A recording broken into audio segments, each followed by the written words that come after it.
everybody, and welcome to R&R. So, next podcast will be exciting. Right now, we currently have still the one microphone, but we have a little tripod. There we go. That's the word. That's the word. We have a tripod. Yep. So, next setup, it'll be completely different, and we'll have a intro video and everything. Next one? Yeah. All right. Well, we're gonna do this for the next one. Me. I can see my hair right here. Okay, so you ready to do what we were going to do this one? Yeah. All right, we were going to talk about mental health, physical health, and all while I do her nails, because I got these cool little stamps, and we figured we would integrate it. That's the word. Integrate it? Yep, thank you. Appreciate it. I don't mouth very well. I don't words. So, this will be fun. What color did you want? Blue and orange. All right. Well, while we talk about this, why don't you go ahead and start while I do your nails? Give me one hand, ma'am.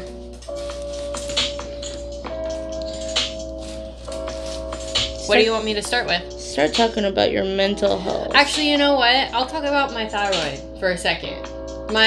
Obviously, that's not mental health, but there's a lot of physical impairments that have a giant impact on your mental health. And one of them is definitely having a thyroid condition.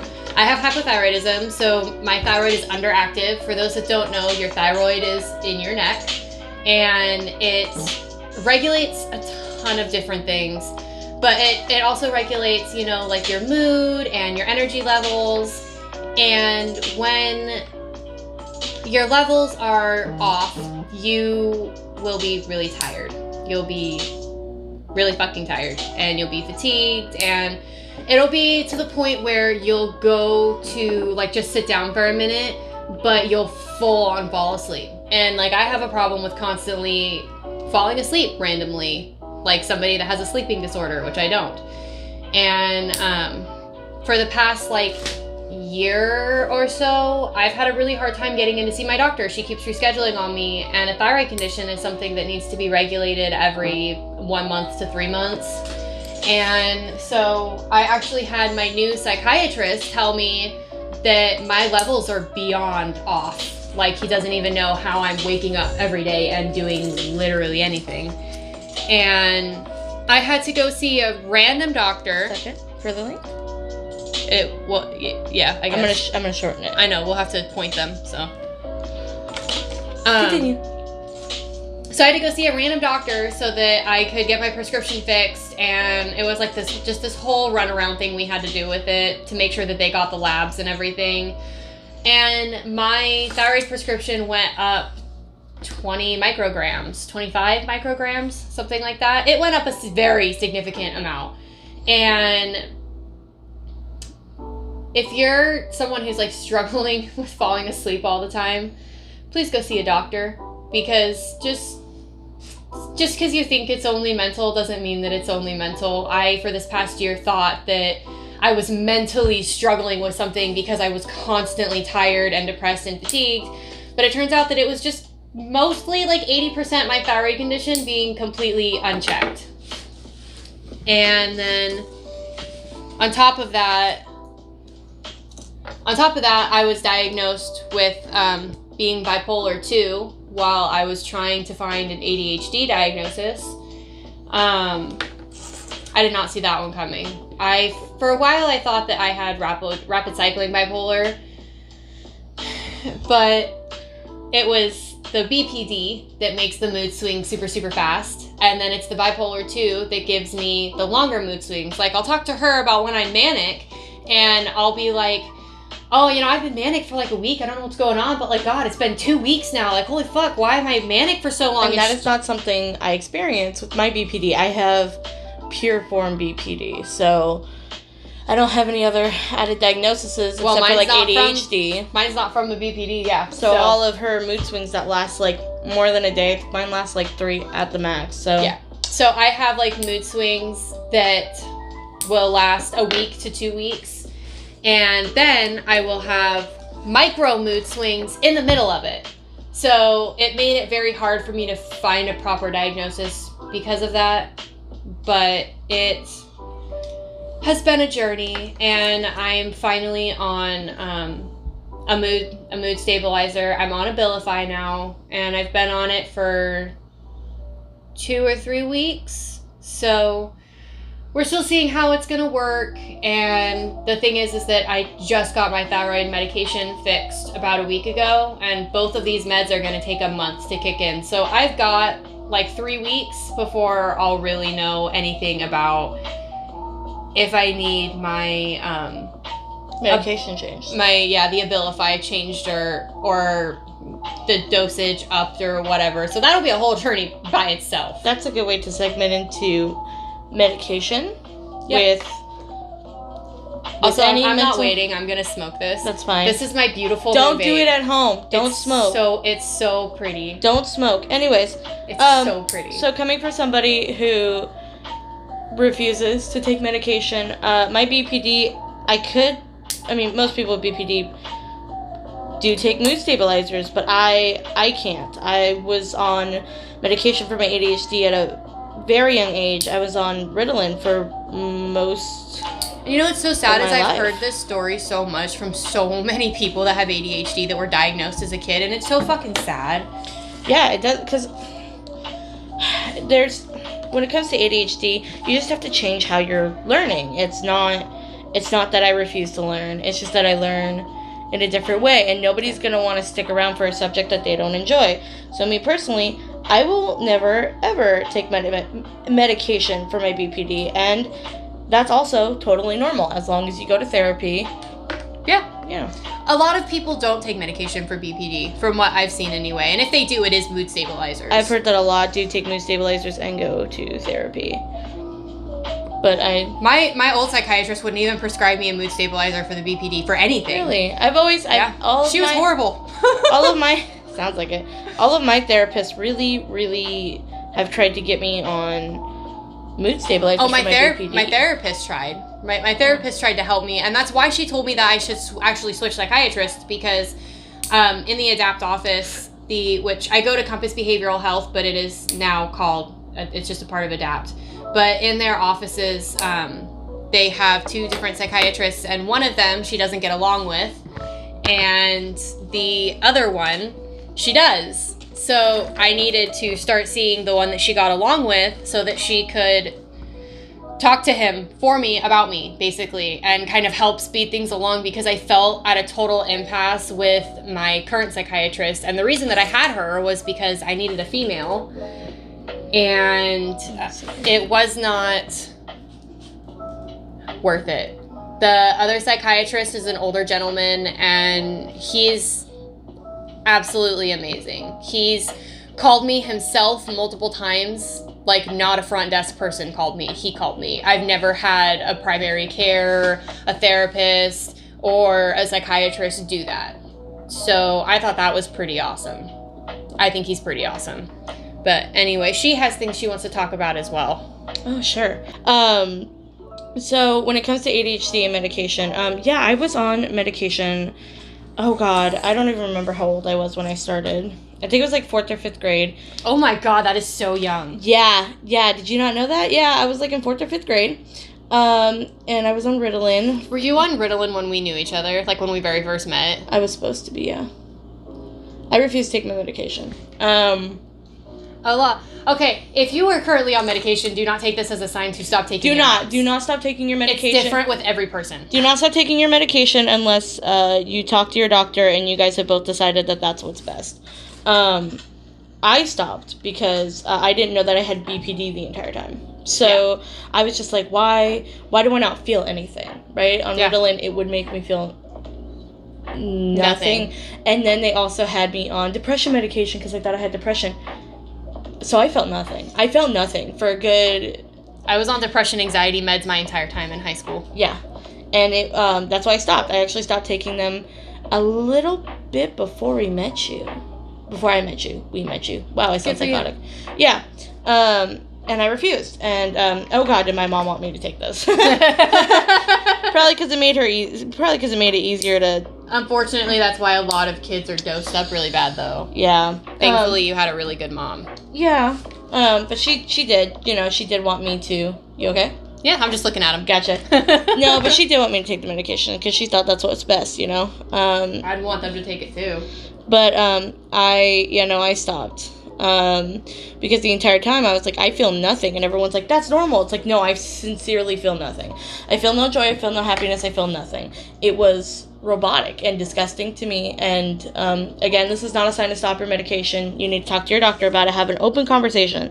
And with ADHD, like I said, it's different for literally everyone. I've heard stories exactly like this, and I've also heard stories of people that take it and it does them good. So it just depends on you specifically. And also, in the early 2000s, late 2000s, they didn't know what the fuck they were doing. No, they were giving every child ever Ritalin. Yep. That's why there's so many horror stories about it. So, because kids weren't listening, because kids are kids. Yep. So, I didn't know it was BPD the entire time. And then I didn't find out I had BPD until... And BPD is something that develops most commonly from childhood trauma. So it makes sexual trauma, too. It makes sense that she would have BPD at a very young age. Yeah. Just putting that out there, too. I went through really fucked up stuff that we probably won't talk about here. But, well, even on a lesser scale, I developed BPD from my childhood as well. Yeah. And it wasn't anything like hers. It was different, but it was still abusive. Yeah. Everyone's story is different. Yeah. What was I about to say, though?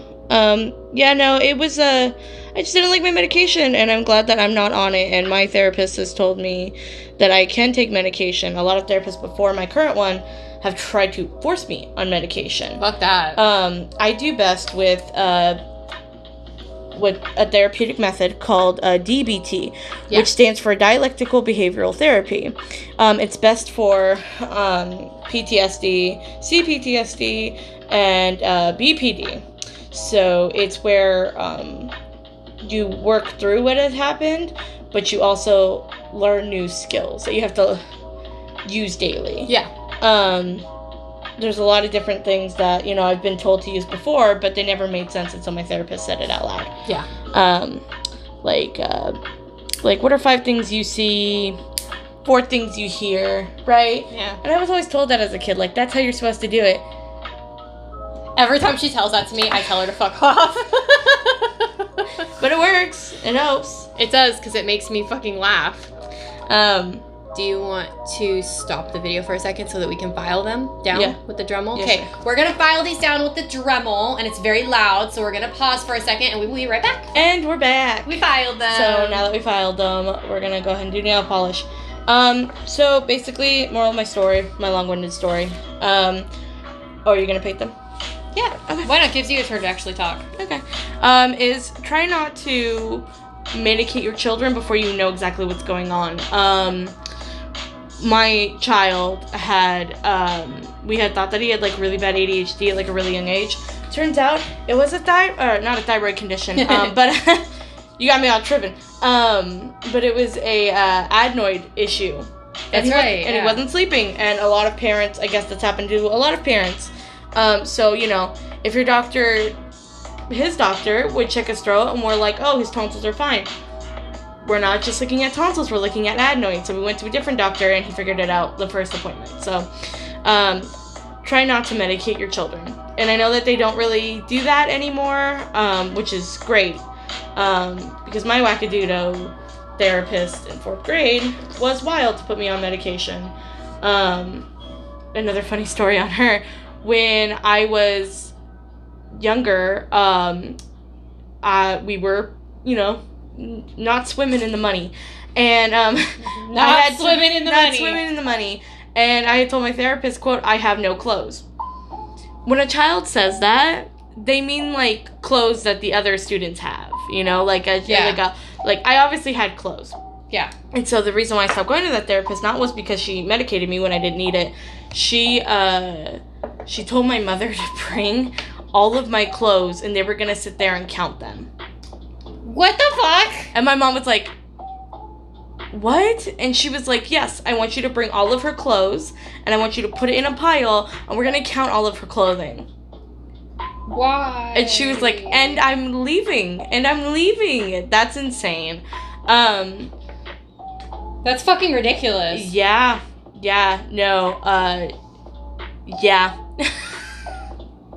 My poor mother. So, you know, at least the lady isn't, I don't think she's employed there anymore. Good. She shouldn't have been. Yeah. If you're gonna take your kid to a school psychologist or therapist, don't. Yeah, seriously. Go to a other building, you know, where they don't get paid just to sit there, you know, because if they're getting paid just to sit there, they don't do a good job. Yeah. They don't do a good job especially because if they're they employed, don't care. Especially if they're employed by the school. Teachers are already not getting paid enough. Why would you be like, yeah, this other person that's even more underpaid, let's go to them. They definitely are not tired of their workday. So.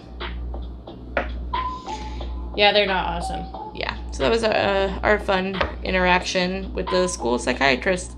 Don't do it.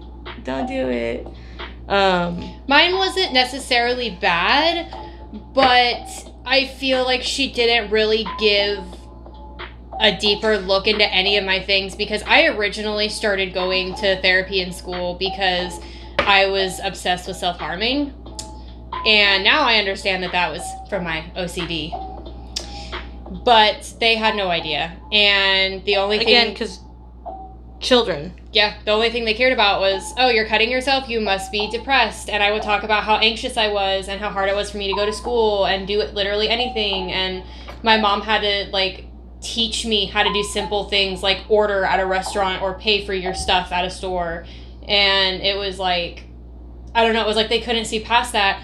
But OCD is literally an anxiety disorder. I just didn't have generalized anxiety, but nobody cared to look 2 seconds into me to see that it wasn't just anxiety or depression. And now I'm also diagnosed as agoraphobic. I'm too scared to leave my house because of the things that happened in my childhood, which is ridiculous. But guess what we do now? We go outside. I make her go outside.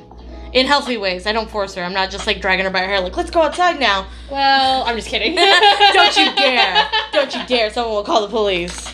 It is really hard for me to leave my home, but I'm doing a lot better. And I even have a driving test coming up. And I've had a giant fear of driving my entire life. And I've just recently started actually driving. And I have to always have Colleen in the car with me, though, because she has a license and I only have a permit. But I've been driving, and... You mean Ray, cough, cough. I'll it's okay, I'll no, it's a joke, name. It's alright, I don't mind. But, I'm driving more. I have my test in, like, 2 days. So, or something like that. I don't remember. But it's soon. I'm very scared. You got this. I'm sure. It's not as scary as during it, you're like, oh my god, but the moment it's done, it's alright. Everyone's gonna hear that in speaker. Oh, so let's do some pretty girl tips, right? Oh my god. Yeah, she said something to me earlier. So when the camera was off, she was like, how do you type with these nails? You do it, like, sideways. Like, right here, which is pretty much what you used to type anyway. Just like that. You told me that, and I was like, oh, pretty girl tips. One time, I was in a marijuana store, because I'm of legal age, and I had to get money off my card. I put the card in the ATM. Oh my god, was that a marijuana shop? Yes. No wonder they had it, though. And it was one of those ones that are, like, covered. So, like, the card just went whoop all the way in and it barely showed. And it was like, get your card. And I was like, I'm trying. And I couldn't get it because my nails were too long to grab it. And I was like, I'm trying. And I'm freaking out. And my friend behind me, she's doing something. And she's like, what's going on? And I was like, I can't get the card out. And I'm freaking out. And I'm at this point pseudo having a panic attack. And then the lady comes over and she goes, there's a pin clip on top of the ATM for girls with long fingernails. And I grabbed it. And I grabbed my card. And I said, thank you very much. And then I had to do it again. Because the ATM was like, how dare you leave your card in me for longer than 5 seconds. So it's awesome they had a clip, though. Yeah. So other tip. Yours aren't long enough to need that. But if they get longer... Oh, I'll just rip them off one day when I have a mental breakdown. Lovely. It's the truth. Okay. I don't know. When they're not on, I feel weird. Ever since we've started being friends again, you've had you've had your nails done. And I love it about you, though. I love it because it's like, I don't know, I don't have enough effort, I don't have enough energy or care to like do it for myself. Hey everyone, it's just me this time. I just wanted to make a little video to let you guys know that it ended up being so long. We're doing it in 2 parts. So the second part will come out probably on Monday, and it'll be another 20 minutes long. So thanks for tuning in, and we'll see you guys in the next episode. Thanks.